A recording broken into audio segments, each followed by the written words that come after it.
Matt Tamua, James O'Connor, will he be featuring for the Wallabies against the Lions in a 12-year redemption story come July and August? Yep, I reckon he will. Boom. I think, yeah, I do. I think he's playing well, which is good. He's winning, which is even better.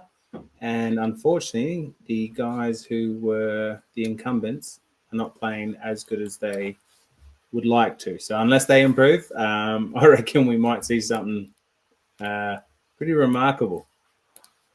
I think remarkable is almost an understatement, given that his last test was in 2022. And I still can't believe the bloke was thrown in to the deep end in 2013 and he ends up wearing the 10 jersey in all 3 tests. And here we are 12 years later talking about, is there the potential of him playing?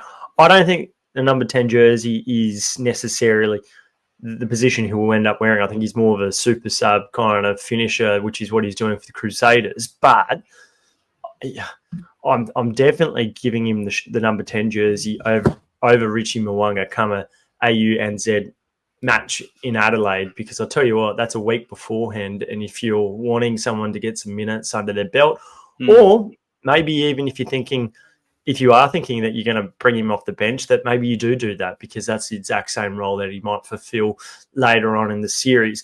I'm going to throw this at you.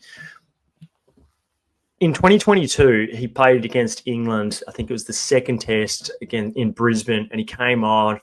He'd just been rushed back from a bit of an injury, I think, and he had a bit of a shocker. 20 minutes, there was a ball that went out in the full. I don't think he liked coming off the bench back then. I think it was an ego thing that he just didn't like it. He thought he was a starter, that he should run the show. Do you think it's taken him to the Crusaders to go, you know what, this is actually like a new part of the game where finishing and being the closer is so important, that it's not just a bench role, it's not just a replacement, that he's actually embraced it and therefore he's actually getting more out of it? Yeah, it's a tough one. Something I've struggled with a bit too in my career, because I just always wanted to start. And in fairness, now looking back, I was always better off the bench for some reason. And I don't like saying it's an ego thing, because it almost attaches it like it's a negative thing, because in so many ways having that mentality is what makes him succeed, that, you know, he wants more. But yeah, just realizing the evolution of the game, maybe realizing the impact that has, like, especially with a team like the Crusaders, they're in the hunt with 20 to go, so he actually does have an impact. Whereas maybe in previous teams where they're often losing, you're just coming on, you're throwing the scraps very much, and it's like, you know, do with that what you can. So I just think it's a bit of maturation in a way. Yeah, it's a funny one where he's at it in the moment. Like 34, he's going to be 35 come July. I'm pretty sure it is. So he's got age. He's got so much experience. I think he's more than just a person that's there to help the youngsters. I think Dan Carter was 34, 35 when he steered New Zealand to a World Cup, and he was probably playing some of the best footy of his career at that point in time in England. And you know that fully well, don't you? Yeah. Coming up in a World Cup final. Well, with someone like James, he's not necessarily – he's just doing the simple things well, I think. He's straightening the line of attack and he's kicking his goals, and that's a really important thing. Interestingly, you look at like Noah Lolesio at the moment. This is the worst he's kicked in more than 12 months, and for whatever reason, he's just not got that rhythm and confidence with his boot, but clearly that can come back very quickly. I want to ask what you think the big difference between James O'Connor of 2025 and certainly 2013 when he was wearing the 10 jersey against the Lions, but even over the last decade, the evolution of James O'Connor, what have you kind of noticed?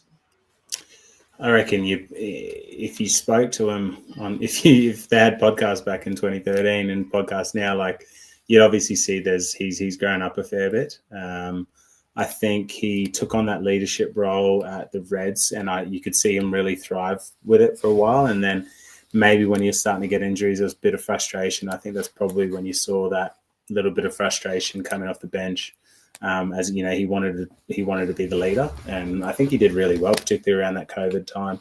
just out of the COVID time. So his decision-making, the way he thinks about the game now is great. But I reckon the bit I'm liking at the moment at the Crusaders is I feel like he's marrying up that decision making with the instinct quite well. So when he's young, all instinct, and then I reckon it became very like overcoached or overthought for a while. If you hear him talk about the game, he knows the game inside out. But then now you're just seeing him win 1-on-1s, making 2-on-1s, getting the outside guy to jam in on him and just doing his instinctive stuff. And I think he's really flourishing with that. Yeah, we heard a little bit about that when he came on the pod just about a month ago or so. I think a few players' cards have been wrongly marked over the years because they've been chucked in and generally thrown pretty quickly out when things haven't gone right. And I think of 2019 and the frantic helter-skelter nature of that World Cup campaign, but there was a different 10 almost every second week, and I don't think it helped. And James didn't play in the 10 jersey at that point in time, but he certainly in 2022 when Dave Rennie was thinking about, injury played a part with Quade Cooper over in Argentina, but you've gone from Noel Olacio to Quade Cooper to James O'Connor starting a test out of the blue and then not having a great game and then being thrown out, and then it's back to Noah and then it's Bernard Foley and the rhythm was not right for any of the 10s, the confidence. So I'm liking the fact that he's just getting some stability in the selection and knowing what his role is, and that's obviously so important. A good win for the Crusaders, a late win for the Crusaders over the Blues, of course. We're going to be talking much more about Aussie rugby on the other side of this, though. I'm Christy Doran with Matt Tamua. Well, we're recording this Easter Monday. Matt, how was your Easter? Good. Ate my body weight in chocolate, as you should. Did you really though? Because I've only had 1 or 2, and I need to have more. I feel like I need more anyway. Yeah, my issue was Naomi, my wife, bought the eggs like a week and a half, 2 weeks before, and I found them. So I ate them at least 3 times over, and then replaced them every time. So did she know that you were eating along the way? At a point, yeah. And then she said at the end, she goes, I think I've learned not to be so well prepared this time next year. But that was brutal. But that's when you got to do it. So I've still got 1 Lindt bunny with my name on it tonight, and then I'm off the chocolate. So. Well, I hope it was a great Easter for everyone listening to the podcast. Obviously, beautiful weather on this around Sydney, I think in Canberra as well, but hopefully wherever you were, the sun shone. And now we're speaking about Easter. Let's just, it's a pretty historic moment. They say the game they play in heaven. And unfortunately, Pope Francis, of course, passing away on Monday. It was pretty well known, but hopefully there is some white smoke around the corner from Australian rugby perspective as well as the search for a Wallabies coach continues. Matty Tamua, I know that Phil Ward said it was going to be weeks, not months, but please let it be this week because it's just turning into a bit of a circus at the moment. And it's the 11th week of Super Rugby. I don't think too many people would have cared if you had have said it's going to be at the end of Super Rugby or if it's going to be months away, but you can't say it's going to be weeks away and then let it drag out to the 11th week of Super Rugby. I think it's been a distraction for the Reds. I know Sam Cordingley hinted at that when we spoke to him on the podcast a month ago, let alone now being the 21st of April. So hopefully it is not a distraction ahead of their game this week. They're, of course, coming off the bye for the Reds, but we expect Les Kiss at some point over the next week or so to be announced. Clearly, negotiations between the QRU and Rugby Australia are occurring at the moment. So that's the latest on that. Let's get to the rugby, though, on the weekend. How do you reflect on it? Because it was a funny old week. I don't think it quite hit the heights of previous rounds, but significant in a few reasons because we saw the Brumbies really flexed their muscles. Like a lot of people have tripped up against Moana Pacifica. Too good. Didn't let them in after a few scary moments in the first half, but a clinical second half to win 24-0. The Waratahs, look, they'll be shooting themselves. They'll have shot themselves in the foot, I think, and they'll be very disappointed. And then the Western Force in an incredible 17-all draw against the Hurricanes in a game that both sides would be kicking themselves because they certainly could have won. And in the end, they thought it was a fair result. It was a crazy super point, and no one, not even Jeremy Williams, knew that it finished at the end of 10 minutes. Yeah, who does? And that wasn't the weirdest finish to a game on the weekend as well. But like you said, they'll be kicking themselves, but they didn't kick drop goals. Unfortunately, that was the thing they needed. So, weird week. A lot of wet football and a lot of mistakes. Scrappy. Still some tight results, to be fair. But just I kind of. When I was reflecting, I was like, I reckon it's a bit of fatigue on every team, just a little bit. It's like this is that time of year where it's grindy, and wins are really important now because even though you're not playing your best footy, you just want to chalk it up. So to beat Moana over there is huge for the Brumbies, and the Force would have liked somehow. I didn't think they were the best team on the night, but for them to get 2 points and potentially 4 would have been massive. Yeah, well, let's just bring up the Super Rugby standings. So I think it's important to kind of almost start there to give the context about what we're talking about when the Force look like they leave out 2 points out there in Perth. And that's crucial because the standings as we have them, and the Chiefs and the Crusaders are both on 32 points. The Brumbies have a bit of a buffer between them and the Reds. The Brumbies on 28 points in third. The Reds obviously had to buy no points there. They're on 23 points. The Force and the Tahs, 22 and 21. And they're the sides that you think they're in danger of. The next 2 weeks is going to be so significant in their ambitions to get into the finals because the Hurricanes on 18 points and then the Blues, Highlanders on 17, Moana Pacific on 15, and Fiji with their second win of the season now on 11. And we'll go with the Brumbies to begin with, I think, because that's the positive. Like that out of the weekend. Yes, we know the Crusaders are going to be featuring at the pointy end, but I don't think too many people thought where are the Brumbies going to be off the back of their first month when they win in Suva with a lot of their guys rested, their top 9 players. Then they lose to the Force next week at home. They win across the ditch against the Blues off the back of a Chiefs defeat. And then they lose against the Waratahs. They were stumbling. And I remember Stephen Larkham in the press conference asked him around, how does that impact your top 2 ambitions? And I think he said, I think it's almost too late. We might have already blown our opportunity here. And that's how significant a top 2 is and starting well. But they're right back in the mix now because they've won 24-0. They've got a bonus point victory across the ditch against Moana Pacifica, who, let's remember, absolutely smoked the Waratahs only a few weeks earlier.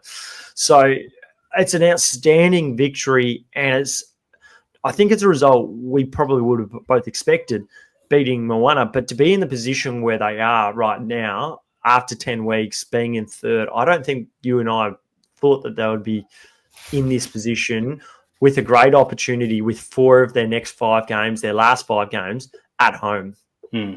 Yeah, I honestly thought they might miss out on the 6 this year anyway. I think I said that on the first pod. And that's bearing in mind they're my team. So I'm pleasantly surprised. I think they're doing a real good job. It is weird. They're like kind of not winning games that they maybe should, and then winning these other games that you're like, well, what's going on there? So there's growth in the team, which is awesome. Liking Ryan Lonergan, I feel like he's stepped up a fair bit in the last few weeks because he's a player who I've always thought could be so valuable to the Wallabies. But he's starting to play some really good footy, which is nice. You're seeing Corey Toole as well. The pack, more importantly, are the guys who are making the difference. But big week for them. Massive week. I honestly, I would have tipped Moana, not knowing Artie was out, but I would have probably tipped Moana just because they've been so good this year. But yeah, huge win. It was a bizarre opening to that game. It was obviously the 41st, 42nd minute before there was a point scored with Andy Muirhead, who just keeps doing the business. And he had an absolute cracking game. I had him on my team of the week. I know that Paul Cully did as well, and he in fact named him player of the round. And his kick ahead for Corey Toole, that just showed the pace, the opportunity that Corey Toole, the threat that he provides to be able to finish that. And then I loved even no great fanfare about scoring the try. He was more concerned about the spectators that he slid into, wasn't he? That was funny. And that was really cool though. That was quite special. I love moments like that. There's moments like that kind of make you go, good bloke. And like I said, I think I said a couple of weeks ago, if you're the Lions, you've got to review Corey Toole. Like you've got to actually be like, he outran Taumoi Falau on the wing. Like he didn't. It wasn't like a prop having a spell or something. Like he outran a really quick dude. And I think that's for me. I just like it. I like the fact that he can finish. Even his second try in the second half. Like I think most wingers would have scored that, but he scored it kind of untouched, which was like, geez, it's rapid. But yeah, I thought he was great. And and I know it's a bit weird, but I do like the fact that he was checking on the fan, and I think there's a couple other guys came in, and I think that's really special. Yeah, it certainly was. Let's just pick Corey Toole for a moment. Defensively is probably one of the concerns for people. He's been tackling more upper body this year. There's been a concerted effort, you can tell, to wrap her out up the ball carrier. What do you think that's down to for a little man to be? Is he being told, do you think, to be tackling higher to wrap up the ball carrier? Yeah, I think so. I think he's quite strong. He's obviously quick, so quick guys are always a bit more upright. Tackling low on wingers a lot of the time might look good for the stats in the sense that you get a tackle or whatever, but they can get offloads away if they're scoring a try. Like the ball is the number one priority, so you kind of have to be. I agree, particularly those kickoffs, where he made a few mistakes. But what we don't see a lot is guys bumping him off or getting rid of him. Typically these fast wingers, you'd see that. Whereas his is more, he usually gets them, at least grabs them at worst, but you don't really see him get ragdolled by people. I think that's pretty important. Yeah, I certainly agree.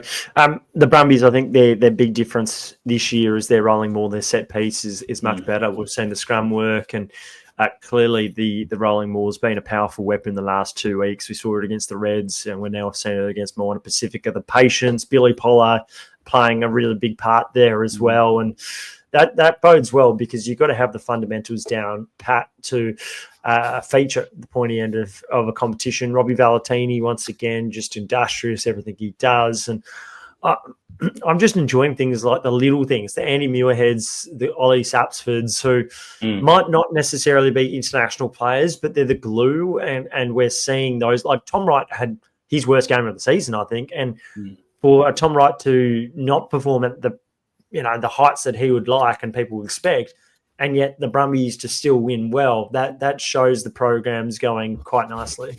Yeah, and in a weird way, you get a bit excited because in my mind, Tom Wright and Noah aren't playing that well yet, and we know they will. Like I'm certain they will, and it would be great if that starts around the pointy end of the season.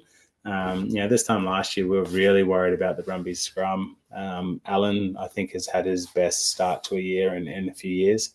I think that's awesome. Slips is looking good. Their reserve properly replaced Alan. The Tongan guy, he come on, get a few scrum penalties. There's some depth there again. So I think the last missing piece for me is that 10 and 15 really firing, like being two of the top three players in their roster every week. And once that happens, they could be very dangerous because they've already shown the ability to win away from home now. Now it's just, doing it regularly, whereas maybe last year there was a little bit of a ceiling to that performance. So fingers crossed, it's, there's bigger wins on the way.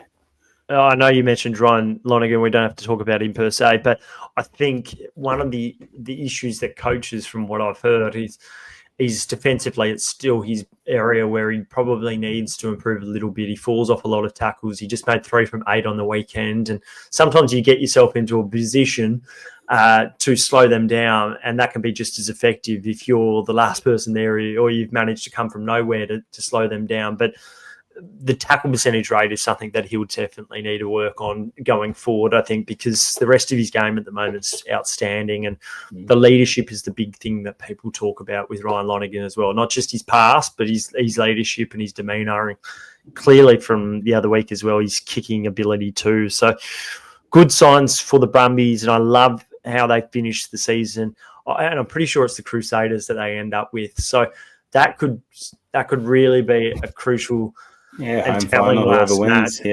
Yeah, it could settle the top two debates. So watch and wait there. The Waratahs, they played earlier. They played in Lautoka. The Fiji drew. They're 7 from 7 there now. They're winning and they continue to win.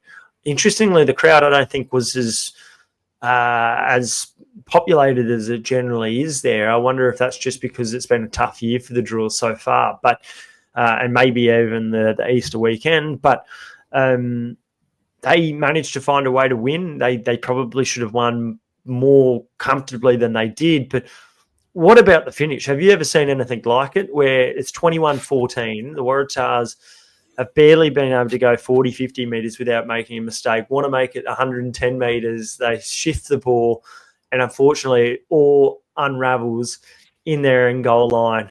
And Joseph Kusaswali shown a yellow card and a penalty try for no one being touching the ball, let alone expecting to score in that position. Have you ever seen anything like it? No, and I'm still not sure what the rule is. I thought you can't be offside. I thought there was no offside in the end goal, but maybe knock on. Well, Sam White thought that, didn't he? In commentary, I'm pretty sure he said that. We were always told that, so if when you throw the ball back to a 10, kick in it, if he kicks it from the dead ball line, the winger just stays on the try line and chases from there because you can't be offside. So that was always what we thought the rule was. I don't know if the rules changed. But it's kind of funny. I always used to think this, how we need rule clarifications from people who, like myself, played 17 years professionally, don't know the rules. And we were just talking about earlier about the golden point, unaware of what goes on there. But rugby's still the only sport in the world, I reckon, where a referee has to come into the sheds before the game to remind everyone the rules. He comes in, he tells the forwards that the mark's going to be set here and he's going to go crouch, touch, pause. And it's one of the weirdest sports. It used to make me laugh every single time I'd see the ref comes in. I was like, do you reckon they do this in the Australian Open? It is an odd one. It's what we love about it. But no, I haven't seen it and I'm still not sure on the rule. So I reckon we get Angus Gardner on the pod in the next week or two, not just to go through some of these law variations, but ask him about that, because I agree. I think it's utterly bizarre. Like in cricket, the umpire might come to show you the ball and you can select the ball that you want. But, they're not going through, what an LBW is, are they? Yeah. For anyone who's unaware, before the game, the refs come in, and it used to be when you're younger, you'd have to, check your boots. They're not too sharp. Check your fingernails, they're not too sharp. No deep heat on your fingers that you're putting in people's eyes and all that kind of stuff. But now it's turned into this, they remind the forwards how a scrum goes. And I'm just like, what? This is ridiculous. And this happens right up until the World Cup final. The ref comes in, he gives everyone a chat and reminds them the rules, and everyone goes, oh, okay, we're doing that one this week. And then I just think it's this ridiculous thing, but I find it hilarious. Well, it is, because you always hear the referees, and I know that we hear Angus Gardner because of his clear communication, but he will often say, we spoke about this pre-game, boys. Yeah. It's a bizarre intricacy of rugby, isn't it? And we'll never go away from that with the laws. Who knows? So, what do you think's the missing piece of the puzzle at the moment for the Waratahs?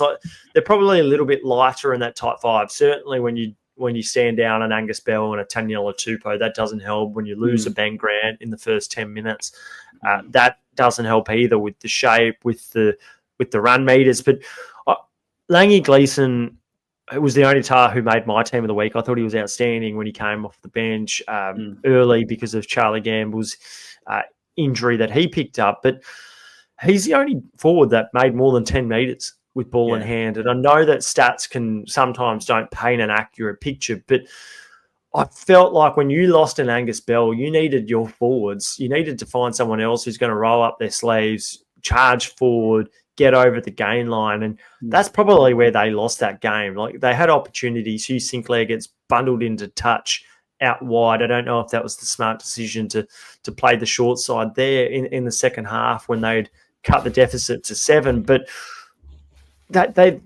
things aren't quite clicking at the moment, and it's not just Taniela Tupou who's struggling with run meters, with the ball carrying that we tend to expect from him. What do you think it is? I think there are a lot of workers in their pack. The thing for me that was a clear indication, I thought, why they lost was their tackles were not sticking. Because for me, that's what they're trying to build their game on. You can see that there is their defense ability to slow the ball down, but that wasn't sticking. And so then, that compounds when you're not getting over the advantage line and able to get some points when you need some points. And we just spoke about the end of the game. Like, whilst it's funny, it's also a lost bonus point. And I think everyone has this sense of inevitability about the Hurricanes and the Blues, that they're probably going to start winning some games soon. And I think they'll be very much quite nervous at where they are, and be a bit frustrated about that game, because I don't think they necessarily went there to win, but get a point or two out of it would have been massive. But yeah, their defense for me, particularly in that first half, was awful. It was falling off tackles. That first try, that 7's just run between two forwards. Well, it's a good point, because that was Miles Amatazero and Jamie Addison that he managed to split, and the two of them just couldn't land a proper shot. And Murray's an explosive runner, but it's a really good moment to highlight. Yeah, and then I think there was a try in the second half as well, where another big fella just got rid of about 4. Like, it's just there were just these lapses where, like, I honestly did not think the Drua were the Drua in past at Lautoka. Like, they weren't that great. They ironically built really well through the game. Usually they start off amazingly. Maybe it was the crowd kind of came out a little bit of a lull, but the Tahs, for me, that was one of the more disappointing ones. The bench is a big issue. Big fan of Tane, but missing that kick for touch. Heaven missing some throws, and then giving a penalty or knocking the ball. Like, just these little these areas, particularly the dead ball stuff. So a line out throw and a kick for touch, just missing those. Like, they're massive. You need those over there, and they'll be really frustrated because they were given a chance essentially to play, and they probably didn't help their selections going forward. Yeah, it's two sides with new coaches. Glenn Jackson taking the reins from Mick Byrne, and I think I don't know if they've taken a step back, but they're definitely not playing as well as they were last year, and that's for whatever reason it might be. We're probably not across the Fijian rugby as closely as some, but yeah, I agree with you with the Tahs there, and that's a massive missed opportunity, because they're still kind of in the mix somehow. Like, you think they can't win away from home, but they've managed to win at home, and they've done that off the back of defence. The two wins that probably stand out are against the Chiefs and the Brumbies, and they were outstanding in the first 60 minutes against the Brumbies, particularly the first half, and even the Western Force. I know that they ran away from the Force in the end at home, but their first half an hour, like the Force threw so much at them, and Nick Champion de Crespigny was running into them, and he was just being stopped in his tracks, and that was through the outstanding defensive effort there. So, yeah, that is an issue, and fortunately they'll get a couple of players back in 2 weeks' time when they've got their next game against the Brumbies down in Canberra. So a big couple of weeks ahead for them. The Western Force, big couple of weeks as well. They've, off the back of them having a bye, they take on the Hurricanes, a draw, and now they go against the Chiefs and the Blues. And the last time they went to the Chiefs, I think they lost, might have been 56-7. That won't be something that Simon Croney will want to remind his men when they go over. Do you think a Croney would bring up that match from a year ago, or do you just bury that one and you go, no, this is a different team, different moments, and we're in a completely different position on the table. We're in the top 6, top 5, in fact. What does a coach do in that circumstance when they know they've got a big fortnight ahead and one of them's against a side that you got pumped against last year? Yeah, I always didn't like it when a coach would refuse to acknowledge it. Like for me, that was like sticking your head in the sand a little bit. Don't harp on it, but reflecting on it and just saying, listen, they dished us up last year, and for those who are here, blah blah blah, and we're a new team and that kind of stuff. I've definitely had coaches that would just try and stick too much to process, and doing so kind of assumes that rugby is a logical equation and that people are logical, whereas there is emotion, there is motivation, there's all sorts of things that go into it. So I think the best coaches who, from the man management side of things or the emotional side of things, will acknowledge it, but give it its shoes, and it's a new year, whatever, move forward. So it's funny actually, as we're talking about this, when you're just reflecting on the Drua, like the Tahs are a lot better team this year. The Force are a lot better team this year. Like we're speaking out of, it sounds like a little bit of frustration, but at the same time, it's been such a positive year for particularly those two teams. So in a way, it's frustrating just because we know they can play really good, and we all kind of all on the same bandwagon at the moment, which is good. So it'll be difficult though for them over there. I can't see the Force winning there. I know often Cronny won't send a few players over to New Zealand. He'll often rest a couple of the Wallabies guys. So it'll be interesting what he does around selection. Nick White will obviously have to be out for a few weeks. So yeah, it'll be interesting to see how he plays it. Yeah, okay. Let's talk. We'll talk a little bit deeper about that, because, and we'll go back before we go forward with what we liked from the 17-all draw. Like they had in terms of on the scoreboard anyway, a couple of converted tries in the first half. One right at the death there, a really good ball from, pretty sure it was from Nick White, out wide, and they score, and that gave them a nice little buffer there. What do you think the Force are doing it well at the moment? What do they need to get right? The thing I liked the most about them on the weekend was that it turned into a scrap, and they just didn't take a backward step. Like I think a lot of other teams would have been bullied by that Hurricanes team. Like they're an imposing team, and they were up for it, and it was getting a bit scrappy. And I think in the past, particularly Australian teams, we often fall away at that point. Like particularly in the second half. Like I think when the Kiwis step it up with their aggression and all that, often you find Aussie teams step back, but they just stuck it to them, gave it to them. You see them getting in their faces, and I think that really frustrated the Hurricanes, because at times when they should have been getting scrum penalties, they have a little mental lapse and slip or whatever, and somehow the Force are just hanging in there and then giving it back to them. So for me, it's not a technical thing, but I just think emotionally, belief, all that stuff, like he's obviously done a really good job over there, Cronny, because they believe in it. They've got each other's backs, and we've spoken about him heaps. Guys like the Crapney, you can tell he's not taking a backward step. You know what I mean? Like he enjoys that. So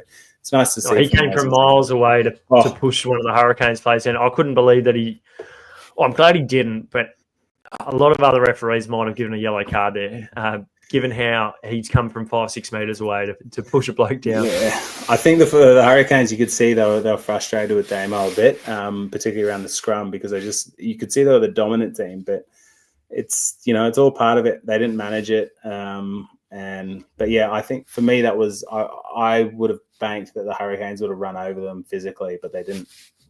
We saw in the second half when guys like Higgins, Billy Proctor come on, make a massive difference. Proctor particularly, who's clearly an All Black and a quality player. I agree. They had dominance. They looked like the more threatening side, but the last pass or the scrum didn't click. And Tom Robinson, if you look at the stats, he's making 20 tackles a game. He's getting through a lot of work rate. We know what he's done with that try against the Reds about a month ago or so. He's the sort of guy that's putting himself right back in the mix because he can play both sides of the scrum. And come the Lions, that's an important thing when you're in a series that's 3 big test matches in a row. You don't often get through unscathed either. You and I probably don't know much about the scrum work there, but do you reckon that's just the dark arts there from from Tom Robertson managing to get a younger Xavier Numea just to collapse and to go down, well, more often than you would have thought, particularly when he's got Asafa Amu in the middle and Tyrell Lomax on the other side. Yeah, it was clear to see that they were the stronger pack at scrum time. Like, that was obvious, but they it probably a little bit of both. Yeah, Tom probably playing a little bit of, dangling a carrot and making them, go hard or whatever, but getting the calls.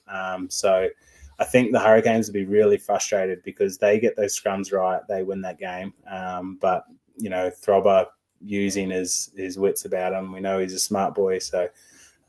He was in my Wallabies 23 last week, so I think it's good to see.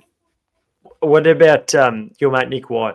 And clearly a big head knock in the second half, attempting a try-saving tackle.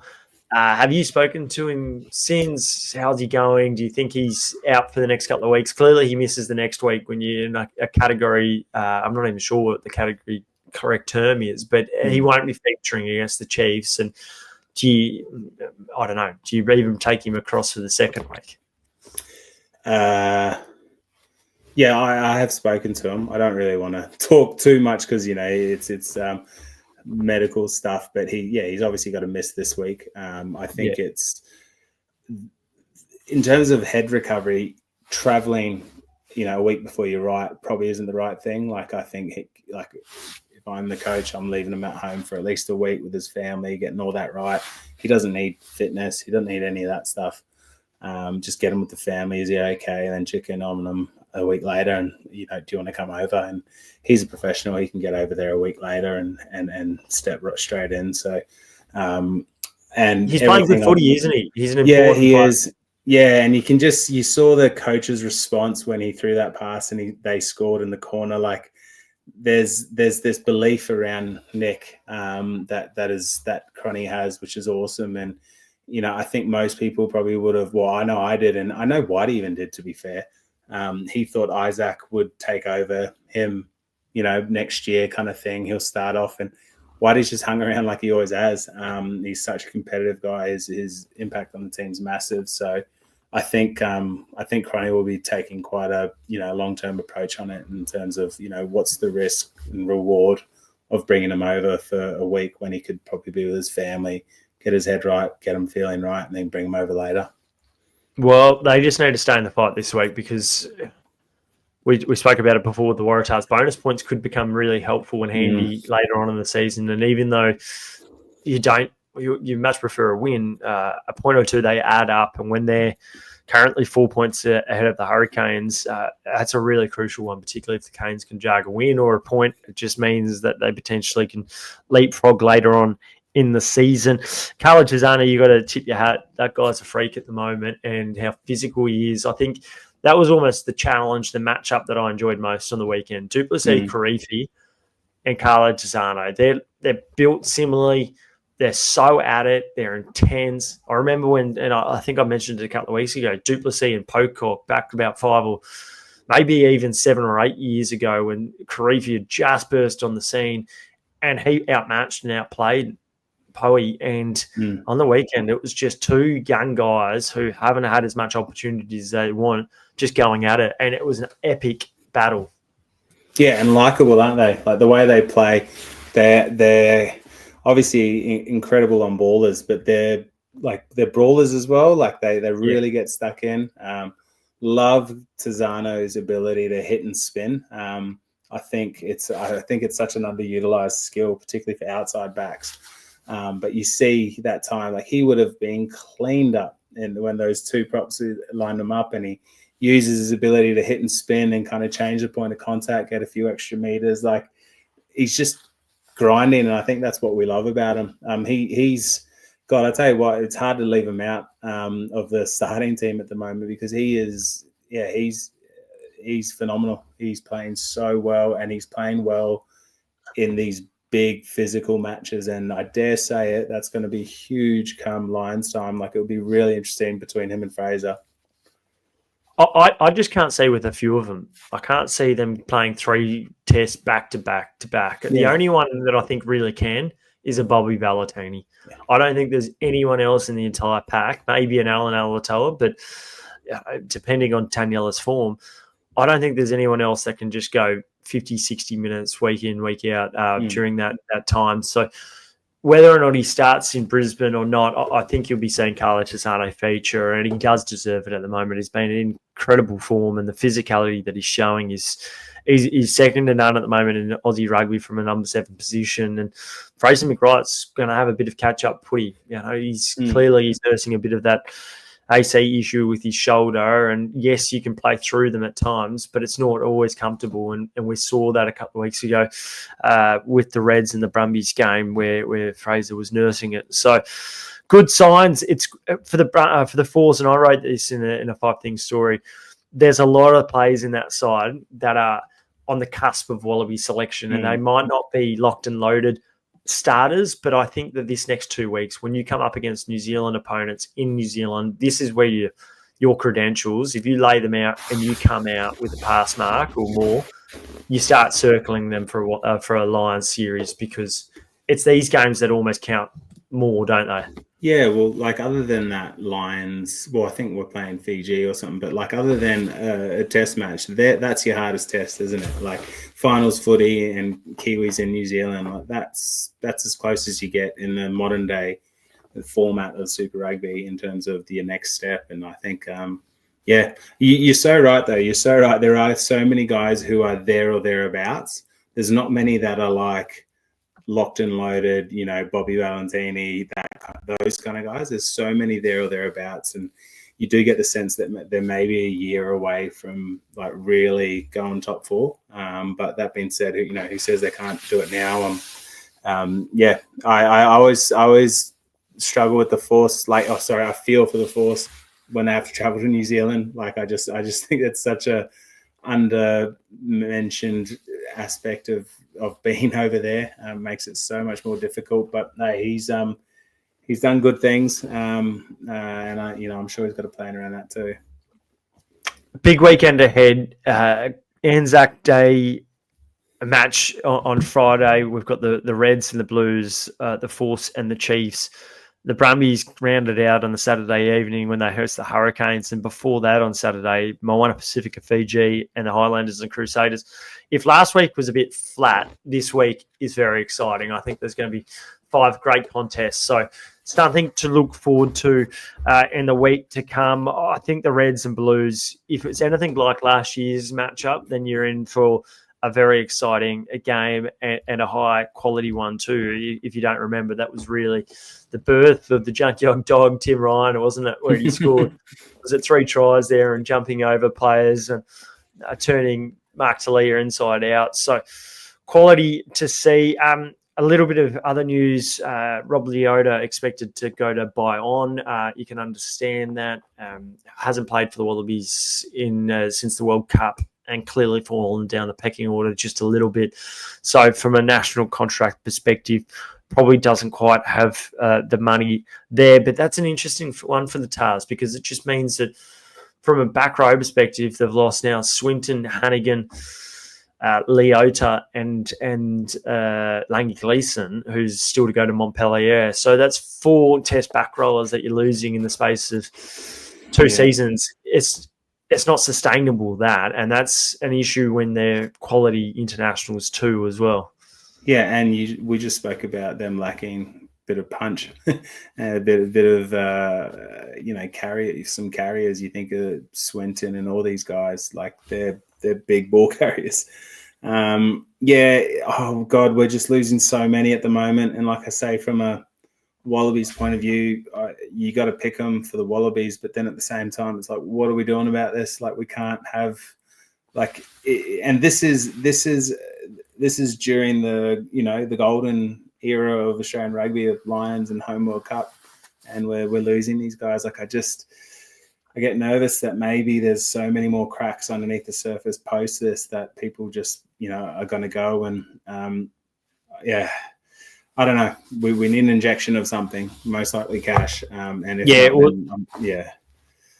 Better news is my understanding Carlo Tassano and Tom Wright more than likely to stay at home. I think it's probably a bit of brinksmanship and trying to get their offers up, but I can't see either of those two guys going. Tom Wright's the Wallabies fullback at the moment, and he's if he's not playing in the 15 jersey against the Lions, he'll be featuring prominently. And similarly to Zano, it's just in such good form that I think he's almost forcing Rugby Australia's hand to go a little bit higher.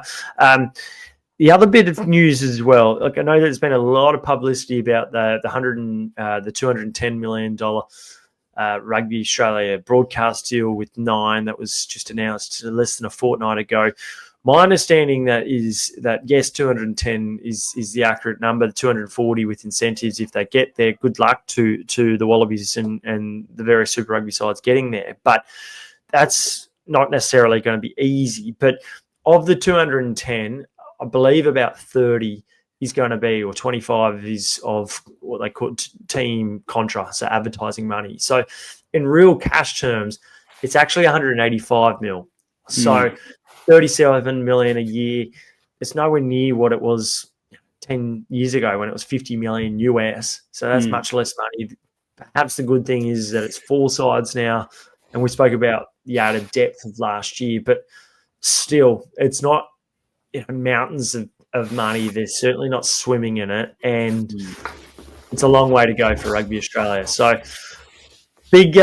a big next month to try to continue this momentum, particularly the super sides. But of course, I think that totally has a massive cause and effects role come the Wallabies time as well, having winning momentum in super leading into the Lions and winning knockout footy games as well, because that's what it's going to be about in July.